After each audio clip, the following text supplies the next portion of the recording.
Hey everybody, welcome to the latest episode of Hash It Out. I'm Gus Walker, a VP here at Virtru on the apps team.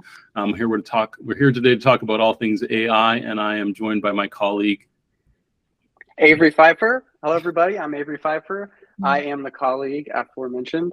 I do a bunch around Virtru, but you can just think of me as a technology generalist and a full stack engineer. There we go, perfect. All right, so Avery and I are both very passionate about AI, so you got the right people here to talk about this. We have a couple of questions that we are going to kind of noodle around to kind of frame this dialogue. All right, so our first question today that we want to explore is, how is the rise of AI technology influencing our approach to zero trust data-centric security? So my perspective is that large language models are going to be effectively the most intelligent employee that large organizations have, and also the employee probably with the biggest mouth. And so if I was to start the zero trust story in the large language era, I would start with them. New advancements are being made that are going to allow you to train these models on your kind of bespoke or organizational data, which of course sounds a lot to me like intellectual property, which of course to the challenge of data loss prevention. And so that's where I think we'll be able to leverage some Gateway's tools to address that. I've got some ideas on how, but before I answer that, Avery, what do you think? Yeah, I mean, I would mirror a lot of what you said, right? Like the mass adoption of AI is really proliferating through organizations training these systems or fine-tuning or whatever you want to call it, creating embeddings of their knowledge bases. And generally that includes IP, right? Either sensitive information, like maybe health information that you really don't want to get out, or your actual trade secrets. And I think that's the key, is controlling that data. Go ahead, exactly. Yeah, and that's the story that Virtru's had till up until today, and will continue to have. Right? You have invested as an organization a lot of calories, let's put it that way, into collecting specialized information. Whether you're in fintech, right? When the time is best to make the trades, how you evaluate that. Whether you're in healthcare, obviously you've got the HIPAA considerations there. But even if you're not in those elevated spaces, you may be dealing with just your strategic plans, right? You might have just done your annual planning, you put that into the system. Somehow the large language model gets a hold of that, and somebody can ask it a question and they can get an answer. And if you consider the kind of speed that these large language models operate at, it is very possible that you could create a threat vector where you could package a payload of prompts together that are kind of stack ranked against the most valuable information, maybe your financial information, your competitive information, any new mergers and acquisitions you're making, and get that out really quickly. And you don't have to map out the domain. You just ask the model. Yeah, that's exactly right. Something that we've kind of experimented with here at Virtru is doing that, taking our knowledge base and sort of embedding it so that we can benefit from GPT models in terms of onboarding, training, as sort of an internal use case. And something we've explicitly tried to steer away from is making that internal use case external. As soon as you allow, customers, but potentially bad actors as well, to start probing even the public data that we share, it just becomes so much easier to perpetrate things like phishing attacks against us if we make that resource available. Now, that's not to say that a bad actor couldn't just train their own bot on the stuff we have publicly available on our website. And we need to be vigilant against that as well, but we definitely don't want to make it easy for them. Something I sort of was ruminating on as I was looking at this question is, the question sort of poses the idea that, like, how do we want to change what we do because of the rise of AI? I think, not to plug Virtru too hard, but I think we're actually doing it in the right way. I think the way that Virtru approaches zero trust security, the fact that it's data centric makes us really well suited as a solution to start to work with sort of these ML and AI workflows in a protected way. Wrapping your data in policies, no matter how trivial the data might seem, just positions you to be able to sort of take advantage of these LLMs with peace of mind. Because if anything were to happen, or the wrong data were to get into the model, you just revoke those policies, right? As long as you're not training on the raw data, which I think we'll get to. Absolutely. And then one of the points you made earlier about the kind of urgency to adopt large language models, one of the places I think people will lean in first is customer success. Spaces where they can support their external user base. Well, if you're supporting an external user base with a technology that has deep insight into your internal mechanisms, it it's obviously important to make sure you secure that. We could rabbit hole here forever, but I agree. Virtru is very well positioned to address this, because this type of threat environment mimics very similarly the threat environment just that we've experienced now with email and large files and stuff like that. Same sort of thing. But we don't want to rabbit hole here. We got a whole host of questions. You have questions for me, Avery? Yeah, actually, I'd love to hear your perspective on sort of how we should approach the potential dangers that using generative AI can present, like as an organization, not just as, a cybersecurity firm, but as an organization, as we embrace this on the marketing side, on the development side, as we add it to our products and sort of roll out features that use LLMs at their core. What are the potential dangers we should be aware of? I know you have a pretty extensive background in terms of generative AI. Educate me. I think the first challenge is determining where you want to apply it and where you can apply it safely. Intrinsic within these models, as everybody knows, is the capacity to hallucinate, right? Just make stuff up. Yeah. And that's, if you were to create a kind of cliff notes as to why that is, the model is designed to provide an answer. And in the absence of an answer, it will provide any answer it can, provided it structurally fits an answer type shape. So that's one place that's dangerous. Sure. This is another place where I think, selfishly, you could apply our kind of technologies, right? If you have an understanding of what's going in, right, which sounds like our gateway product, and then you can interrogate what the model's bringing back. Well, clearly this answer has nothing to do with the subject. You now have another vector where you can apply this. But that's going to be one of the immediate challenges, right? People get comfortable with it, and then get burned by it. Well, how many times do you get burned before you're never going to use it again, no matter how expert it is? So that's kind of my perspective. Find a place where you can start small to experiment, but probably going to be customer success, because that's an easy place. But be mindful of the fact that it could lie to you and maybe expose things. Yeah, I mean, that's a fantastic point, which is we now have this whole sort of attack surface area that is full of kind of unknown attacks, right? Like, this is every time we go through a technological change, there's new attack vectors that are surfaced, and we're kind of going through that now where it's pretty unknown. I know, like OpenAI, Microsoft, Google, they're doing their best to get ahead of this sort of thing. But even I saw an example the other day of an attack, a prompt injection attack, where OpenAI has rolled out this new browsing capability with their model, with GPT-4, which is great. You can slap an article in there and it will you can ask it to summarize it or ask it questions about that data. And that's awesome. An attack that I saw was someone created a website that hosted what looked like a normal article, but hidden inside that data was a prompt injection asking for your last prompt history, right? And the model's just going to follow that, right? That's what it's trained to do, is follow instructions. And I think the prompt that was injected was something to the effect of, forget what I just asked, forget the data in this article. Yes. What can you recap our conversation? And it's like, that's a perfect example of data exfiltration, especially if you're not careful with how you train it.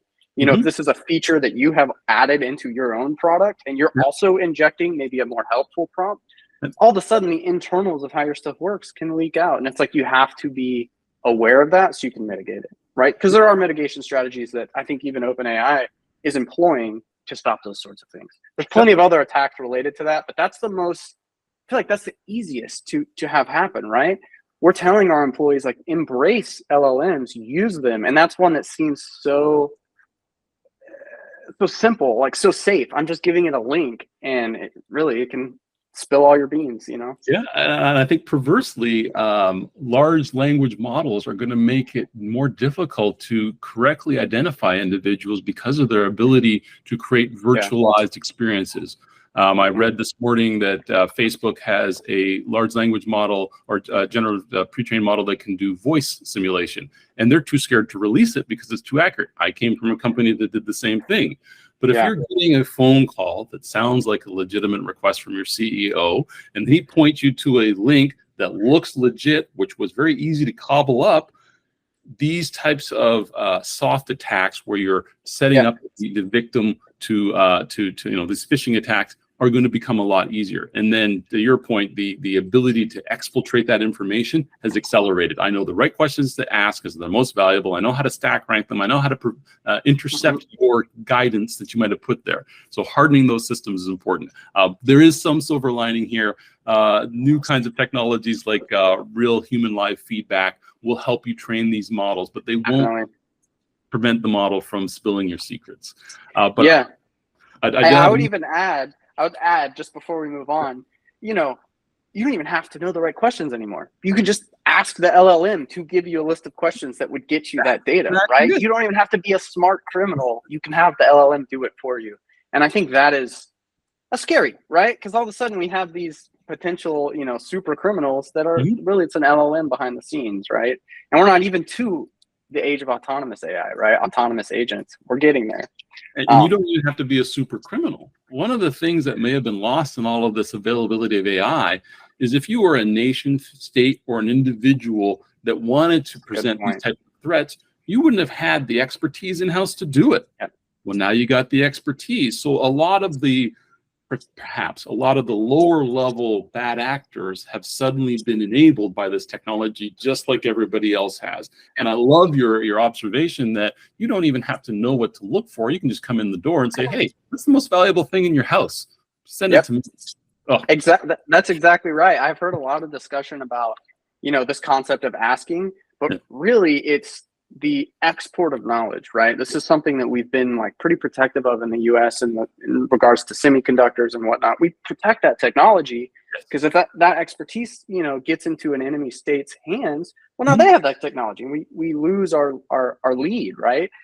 With LLMs, exporting that knowledge is so easy that it becomes, well, now we need to find a different way to police it, right? Because now keeping the cat in the bag is not a valid strategy. It's going to be harder. And I think South Korea just experienced this. I believe it was Samsung. One of their high-level executives had been collecting information on their semiconductor information so that they could start a new plant in China.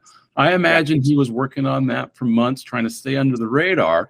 Now imagine he's, in our times, and these systems exist, he's disgruntled. That's a half hour's worth of work to completely undermine the value of the entire technology for that industry, let alone that organization, because now you've got a competitor who won't play by the same rules.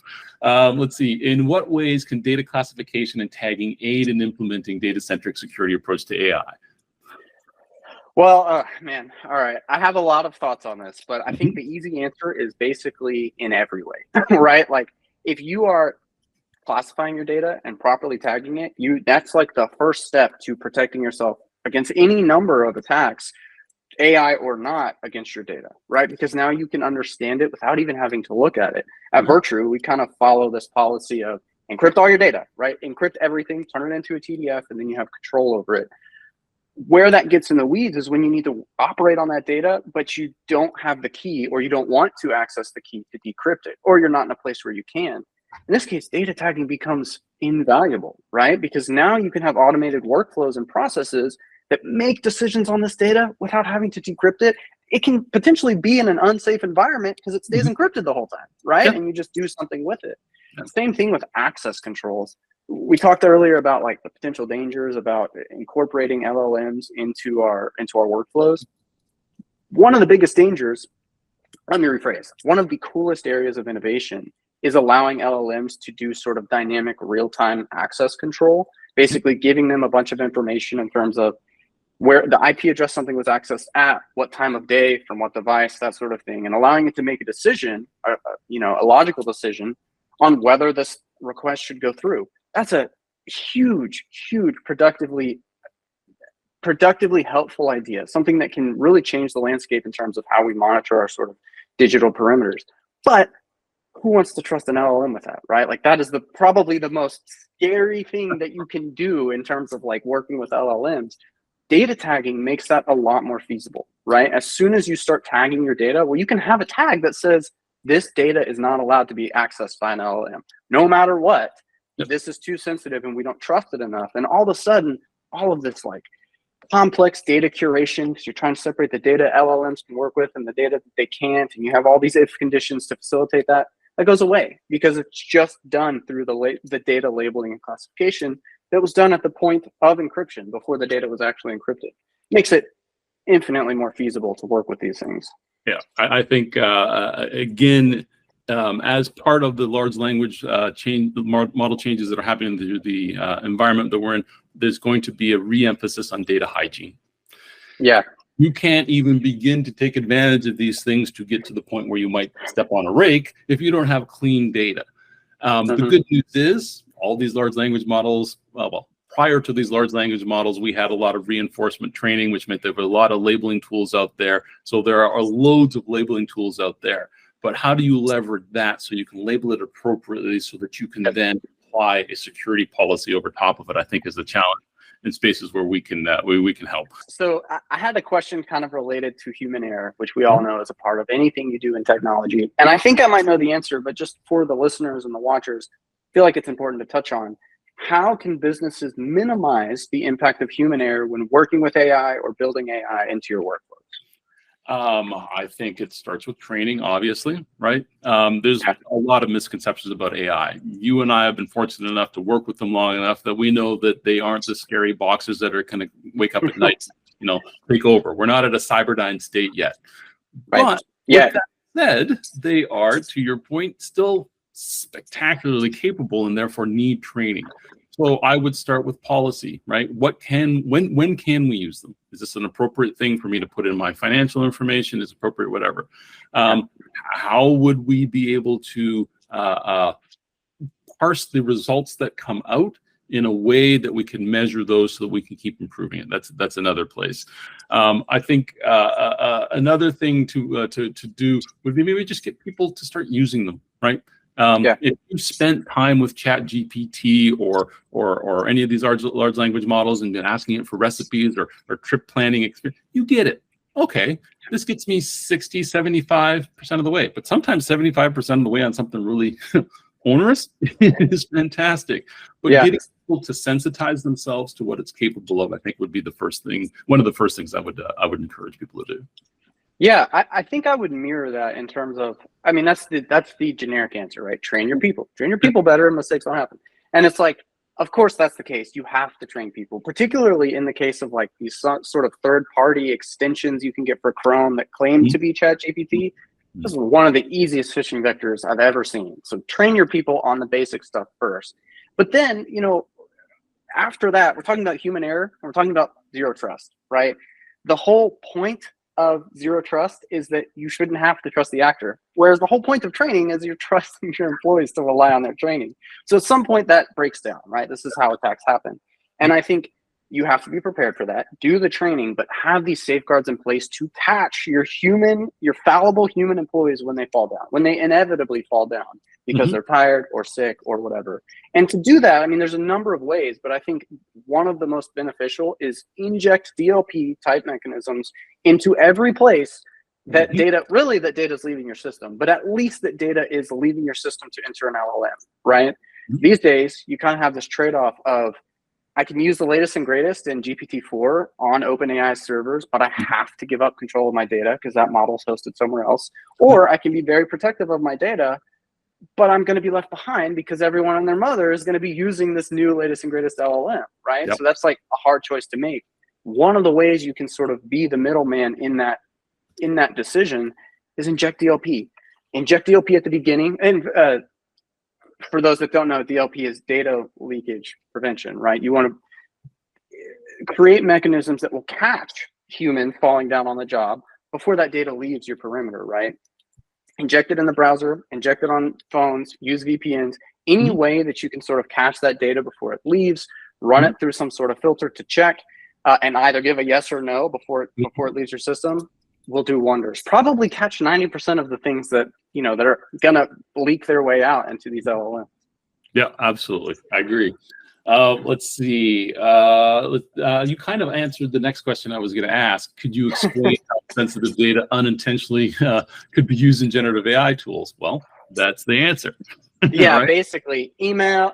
Really, anytime you use an LLM, that's how sensitive data can leak out. But especially, if you're a small medical provider, a dentist, a doctor, or whatever, that's one of the easiest ways. It's just your employees emailing stuff. Something that Google is doing is they're adding the functionality of Bard, which is their sort of consumer grade LLM, the competitor to OpenAI's. They're folding it into Docs and Gmail and all of that, which is great. But guess what? In order for that to work, it's got to have access to your email and your documents. And, hey, I trust Google with a lot, but I don't know if I trust them. In fact, I know I don't trust them with specifically sensitive data. And so I'm just not going to use that feature, right? But that's a way that someone that is unsuspecting or perhaps doesn't know that will see it, start to use it, and not even realize all the data that they're essentially signing away. Probably violations, right? That's their business model. They don't want to break the law, but they're also not going to prioritize something that the powers that be may be following, but the small, mom and pop dentists and doctors' offices aren't really realizing. They're not going to correct that mistake. There's just not enough feedback in that loop to get them to. So you got to be careful, Yeah, and that back to the earlier point, education, almost education, not just of our customers, but anybody who's dealing with security at all, right? Mm-hmm. Yeah, data at all, right? And to your point, get them using it, so it's not as unique of an experience, right? Then they start to apply their logical brain. Speaking of sort of AI tools, one of the questions I wrote down here, and I thought a lot about, but I was interested for your take, especially from a product perspective. How can we ensure AI tools are designed with data-centric security approach? It seems hard, but there's got to be a way to do this, right? To secure them. I think there is, and I think, as we mentioned, there are tools that Virtru has, such as the Gateway product, that can act as a envelope, let's put it that way, around the interaction with the model. Interrogate what's coming through. Make sure you associate the correct prompts with it. Maybe something, kind of turn that prompt injection into a good thing. Do not give this person any information that does not comply with their, and they don't even have to see that. It just happens under the hood. And then the inputs on the way out. As I said earlier, we can inspect that model, make sure, the response, make sure that the context there, using maybe a classification model or just simple regular expressions. So I see any social security numbers, like whatever that stuff is in there. Yeah. And the beauty of that type of an approach is, as I said, it's model agnostic. You're using BARD, slap your gateway around it. You're using a ChatGPT, slap your gateway around it. You're using the one from Anthropic, slap your gateway around it. You built your own, slap your gateway around it. Regardless, you did that. And that gateway can continue to mature independently of your model. And it's getting you all of the richness of understanding your data, benefiting from your labeling exercise earlier for data hygiene. And now you've got a new metric to understand how your employees behave with your large language model. So there's just a lot of upside there. Yeah, I mean, I've heard you mention this before, actually. It was definitely a loaded question. And I think you're dead on with that, right? Especially the model agnostic approach. There's one thing we know about technology. If there's one constant, it's that it changes, right? Like, it's going to change. And as we've seen with AI and with ML, the curve is like this right now, right? We're like almost vertical. And so don't design brittle DLP solutions. Design something that's going to be agnostic, that's going to be kind of designed around the response and the input rather than the model itself, and put those safeguards in place. As you mentioned, we're working on that with the Virtru Gateway. I think that's absolutely something that people will find value out of. And frankly, it's only a matter of time if you don't implement these sorts of things till you have a breach, until you have a data leakage. It's going to happen. Defend against it, right? Yep. And then one of the other things I will add is we're currently talking about large language models. You and I are aware of the multimodal models that are coming out. So these are models that will combine speech and object recognition and other kinds of abstract understanding. So when those guys get in place, that's another tier. But again, the solution that we've been kind of talking about, a gateway, can help mediate that. So again, these models will get more sophisticated, or in particular, I think I read one this morning, these models can now, I think it was ChatGPT or one of the other ones, reach out to other systems and invoke commands on them. The function calling APIs. I'm very excited. I could talk at 20, 30 minutes just about that. But yes, all of a sudden, now they have more capability, right? You can integrate them deeper, but you need to be careful. So with that said, Avery, thank you for talking with me. I learned a lot. Hopefully we educated some people and at least gave you something to think about. But this, I guess, concludes my first Hash It Out at Virtru. Welcome any questions, and look forward to having more of these. Definitely. Excited to be here. Thanks for having me, allowing me to share my thoughts. And, for all you listening out there, if you want a part 2, just ask for it. We'll make it, it's easy as that. Thank you, guys. Thank you, guys. I appreciate it.